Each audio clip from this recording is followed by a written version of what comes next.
It was Friday Night Smackdown tonight, and it was the go-home episode right before Survivor Series War Games. So was it good? Was it bad? Let's get into it. Before we do, though, make sure to hit that button, subscribe, hit that bell for notifications. We're having a lot of fun on this channel. We're posting every day. We're going live. Today, SmackDown was live. I live streamed it for you guys. So come, join us, have some fun on this channel with me. Now, let's talk wrestling. As we get into it, I just want to remind everyone that tonight's Friday Night SmackDown was pre-recorded. It was shot, it was recorded after last week's SmackDown in Denver, Colorado, right? So after a whole 2 hours of wrestling, the crowd then saw an extra 1 hour. There was 4 matches and a segment, Chelsea Green's celebration.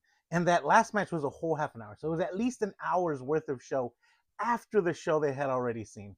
So I don't blame them, but they did not help tonight's taping. But I mean, there's some pretty okay matches. Jey Uso versus Rusev. That was an okay match. It wasn't great. I I think we all knew that Jey Uso was gonna win this match.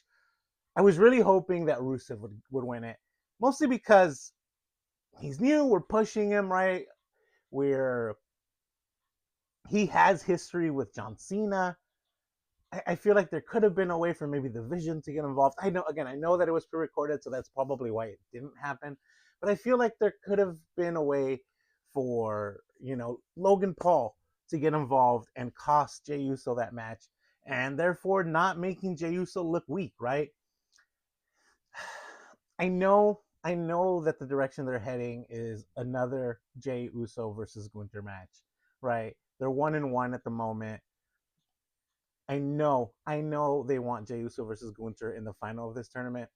I think WWE might be the only ones who want that. I don't know anyone else who wants that. But like I said, Jey Uso won that match.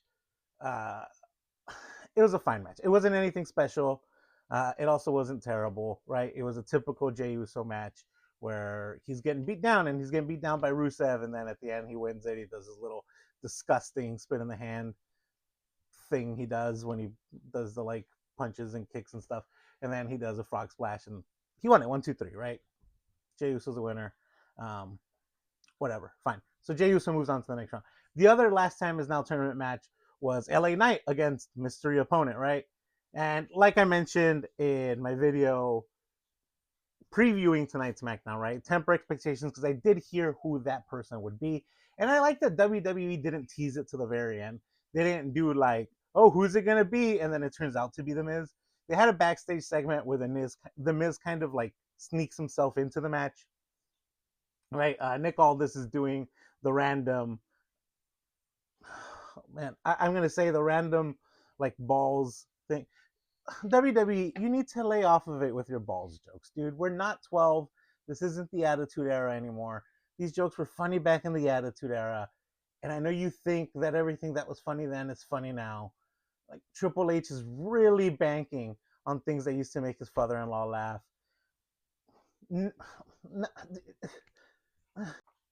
Anyway, Tony Caldas was doing the whole bingo Tumblr thing. He pulled out a name, and then as he's talking to R-Truth, again, making balls jokes, The Miz sneaks out. He like steals whatever name is in the ball and then sneaks in his own name. So then Nick Aldis is like, oh, look, it is you, The Miz. So The Miz against LA Knight.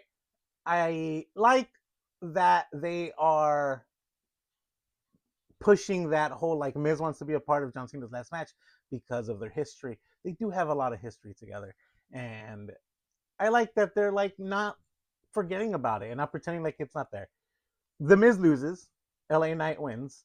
Rightfully so, right? Especially because it was supposed to be Sheamus versus versus LA Knight.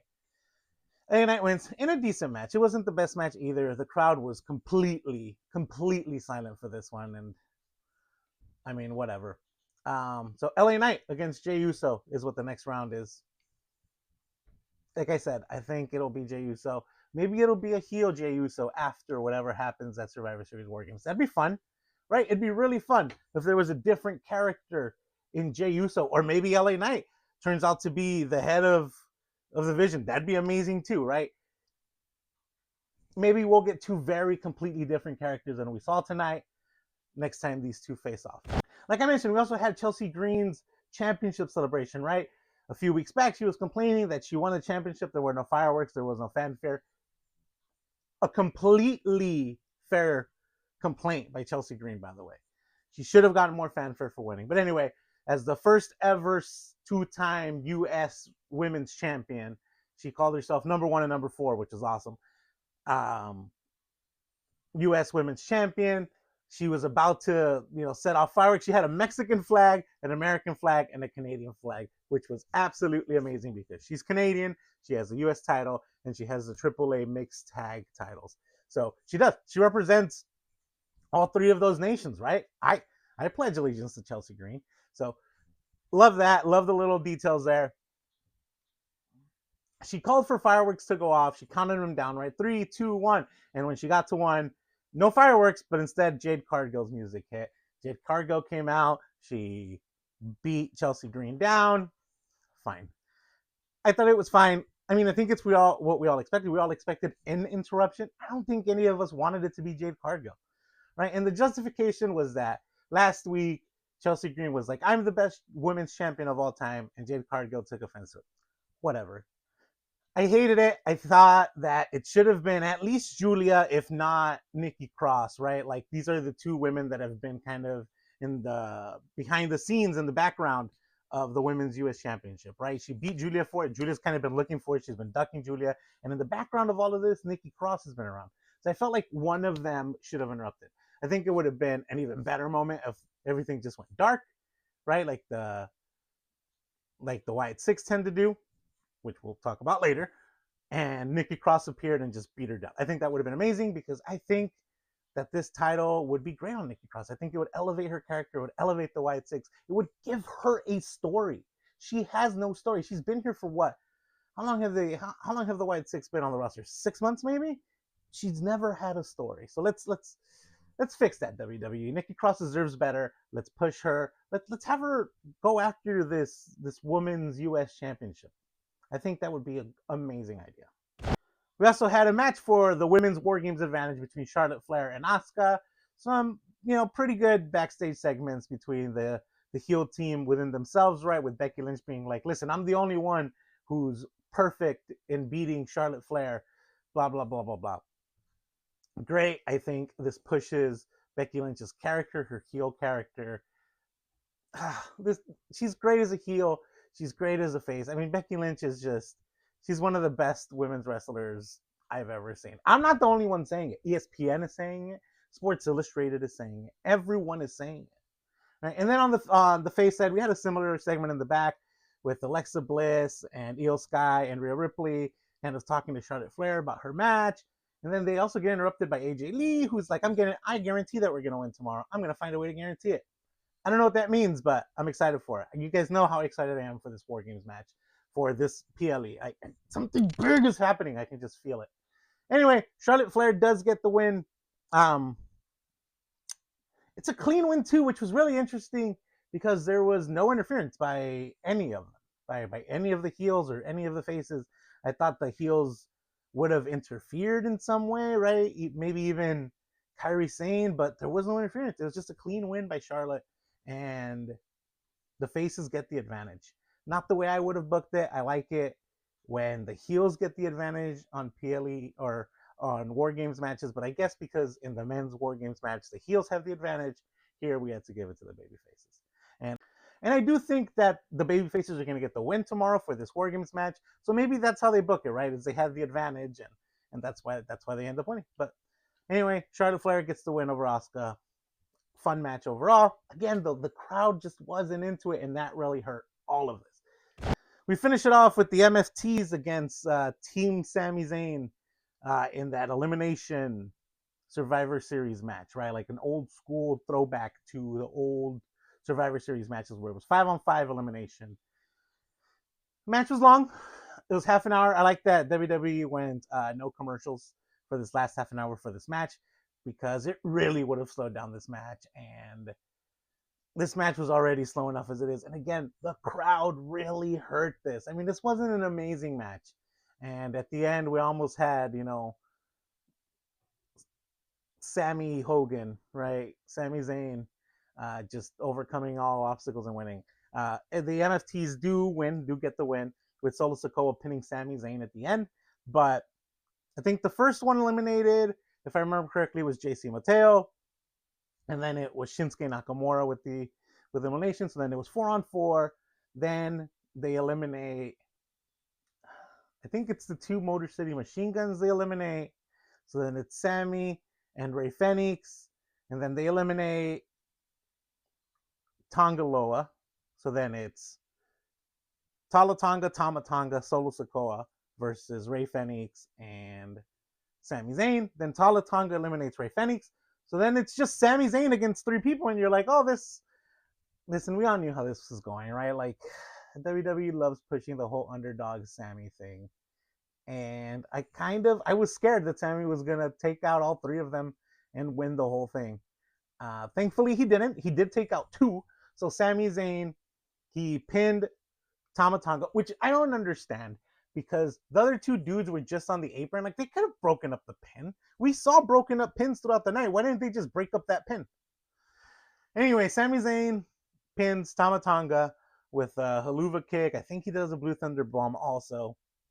Pins Tama Tonga 1, 2, 3. So now it's Tama Tonga and Solo Sokoa against Sami Zayn. Sami Zayn and Tama Tonga go at it in the ring. They then move to the outside of the ring. Sami Zayn is against the barricade, right? As Tama Tonga runs towards him to try to give him a big boot, Sami moves out the way. Tama Tonga falls over the barricade as he tries to give him the big boot. He then gets counted out, and that's how we eliminate Tama Tonga. So Sami Zayn eliminated Tama Tonga and Tama Tonga. So now it's Sami versus Solo. I was really afraid that Sami was gonna pull this off by himself, but because that would have really made the MFTs look weak, and the MFTs already don't look strong. But we need them to look stronger than they do if they want us to take them seriously as this big heel faction. Thankfully, Solo Sokoa goes into the ring. He does the two spinning solos. Still not enough. They go at it a few times. They go at it in the middle of the ring.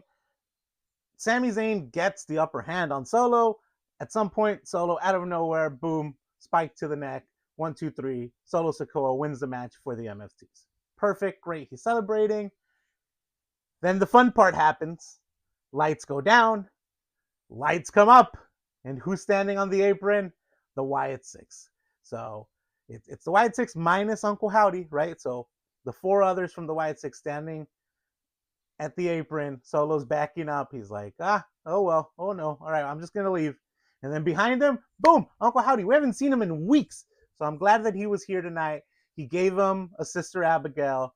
And yeah, this is definitely going to be a thing. They're definitely, I feel like, going to feud for the tag team championships. The MFTs need to win. As much as I love the Wyatts, you guys know how much I love the Wyatts. The MFTs absolutely need to win if they want us to take them seriously. But that's how Raw went off the air, or SmackDown. That's how SmackDown went off the air, is with the MFTs or with Solo Sokoa laying victim to the Wyatt Six. And that's how SmackDown went off the air. Solo Sokoa getting Sister Abigail'd by Uncle Howdy, and Uncle Howdy, yes, all over him. The Wyatt Six stand tall. Solo Sokoa lays in the middle of the ring. And this is obviously leading to a feud that the Wyatt Six need to lose. The MFTs have to win. As much as I love the Wyatt Six, the MFTs need to win, because if they want us to believe that they are a strong faction, they need to win the tag team titles, and they can't keep losing. Right? They can't lose big feuds like this. Again, as much as I love the Wyatts aren't affected by wins and losses. The Wyatts are a faction that tell stories, right? They tell the stories. So it doesn't really matter if they win or lose. So they can easily take the loss here. No big deal. So yeah, I mean, this SmackDown, like I mentioned, it wasn't my favorite. It also wasn't terrible. It was just, it felt long. And it wasn't. It was super short. Especially because I watched it on Netflix. I watched it on Netflix without commercials. So it was only like an hour and 25 minutes. And it still felt long. And again, a lot of this does have to do with the crowd. Pre-recorded shows are never like, oh my God, this is amazing. Because they wouldn't do that, knowing that it could potentially be spoiled. But anyway, like I said, not a terrible show, not an amazing show. if I'd rate it 1 to 100, I'd give it a 49. All right. Down the middle, but a little bit more bad than good, if I'm being perfectly honest. I Anyway, let me know what you guys thought about Friday Night Smackdown. If you made it this far, make sure and drop a like. I also watched Triple A tonight, and that was really fun. There were some really fun matches. Like that 6-on-6 match was awesome, right? If you want to go back and watch any match from tonight, that 6-on-6 match with Mr. Iguana La Parca and what is it, Niño Hamburguesa, fun match. The main event between Hijo del Vikingo and El Grande Americano was also really fun. El Grande Americano wins that. Also, in that triple threat match, that Jack Cartwheel guy, checks notes, that Jack Cartwheel guy, amazing. That dude was so much fun to watch. So just go back and watch the whole show. It was fun. Rey Mysterio was at Triple A, and I'm assuming he's going to be at Survivor Series tomorrow. So have a fun flight, Rey Mysterio. Anyway, though, since you made it this far, make sure to drop a like. Let me know in the comments if you watched Triple A. Let me know what you thought about that Jack Cartwheel guy. I had never seen him before, and he was so much fun to watch. So this guy's a WWE Evolve guy, so I hope at some point he makes it up to the NXT roster because that dude was fun. But anyway, thank you guys so much for joining me. If you're watching this far, click on one of these videos because I make a lot of videos and I spend a lot of time on them. The least you can do is watch. Right. Also, I'm going to be streaming Survivor Series War Games tomorrow on Twitch at Danny Man Talks Wrestling. So if you want to watch wrestling with someone, if you're like me and don't have any friends that watch wrestling, come hang out with me and we can talk wrestling together. Anyway, though, thank you guys so much for joining me. And as always, peace.